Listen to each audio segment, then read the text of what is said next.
Hi, welcome to Steaming It Up Anywhere. I'm Kristen with NIU STEAM, and today we have Kelly Furr, a graduate assistant at Northern Illinois University and working with the Food Master program and curriculum. Hi, Kelly. Good morning. How are Thank you you? for having me. Great. I'm excited to be here. So tell us a little bit about Food Master. Food is my favorite subject. Me too. so That's why I like you. So Food Master is a program that Dr. Melanie Dufferin and her team created, which teaches math and science using food and nutrition. So kind of a little bit more project-based learning where you're learning through fractions of food and science of food and a lot of nutrition based, and just a really cool program that's free and available to anybody online. And that's at foodmaster.org? .org, yes. Mm-hmm. Excellent. So some of the activities you said they're problem-based, connect to math and science. So do you want to give us an example of a couple of the activities that you can do through Food Master? So one of my favorites is the super taster probability. About 1 in 4 people are super tasters. And a lot of times when we work with students, they think, oh, I want to be a super taster. But honestly, it's something that if you are a super taster, the food tastes so strong that you can't eat it. So some kids that don't like broccoli, there could be a reason for it. And so you can get these I don't know if you can see this that great with my beach in the background there. But on Amazon, they're $5 for, I'm pretty sure $5 last time I checked, for 100 strips. And the students just take them and put it on their tongue. And as a teacher, the fun part is watching the reactions of those that are super tasters, because it really tastes super bitter.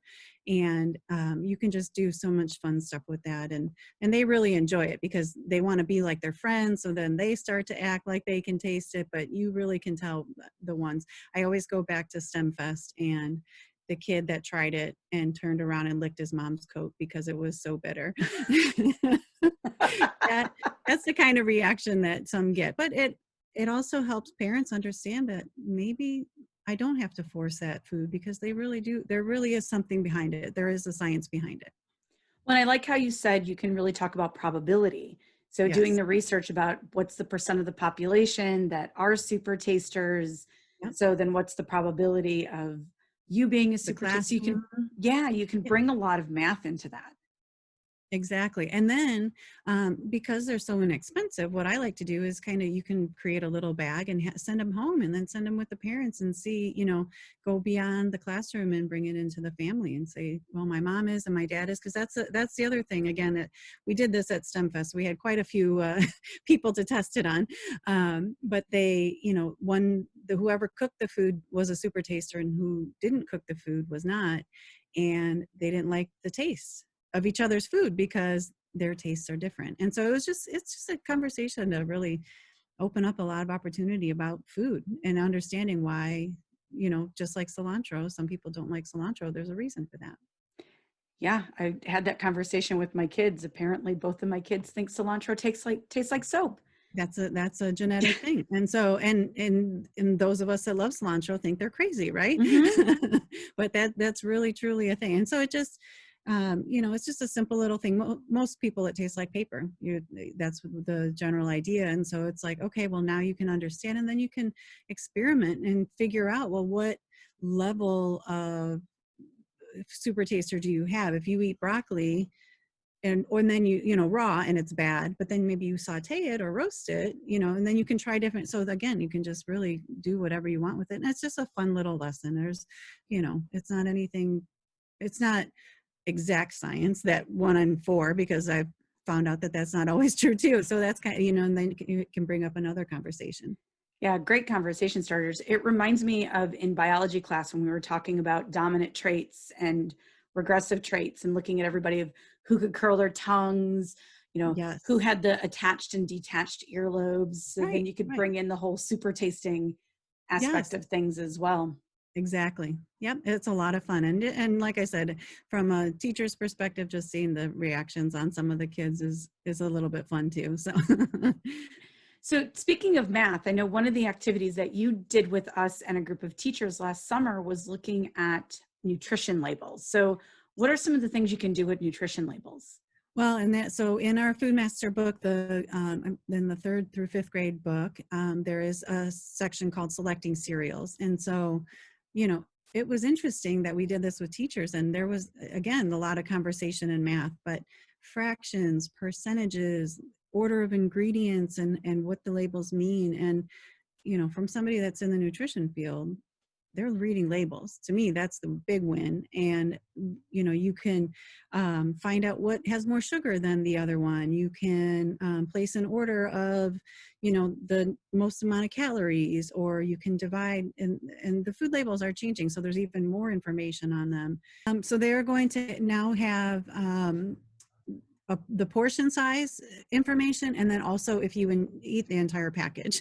So, which is probably how most people actually do stuff, but But that it's never happens. never right, never ever. You always portion out 22 almonds because that's what the portion is. But it, Exactly. it gives a great opportunity to what's the portion of the whole and how many servings are there, and there's just so much math that you can do with food beyond. I mean, all of our lessons, it's amazing at how you can integrate real life situations with food and math and science. Well, and you and I have talked a little bit about this idea of authentic math, and some kids are afraid of math because it's like, oh, when am I going to use it? But whether you're making a recipe, looking at nutrition, just understanding your micronutrients or counting Yes, calories, yes, so much math in and all of that. right. And not only that, but throughout our life, our lifestyles change, right? Being able to make a recipe for one is different than a family of four. And so you have to, how do you do that? How do you multiply it or divide it and make it, or what I've also learned is you don't have to follow a recipe. How do you get scientific and try to create your own stuff that I think we just kind of forget about doing. Something as simple as creating a recipe is a lot of math. And then you have to write down, right? And what's your scientific observation of, oops, that was too much salt, or oops, I put, don't do that again. And so you have to record, and there's just so much you can do.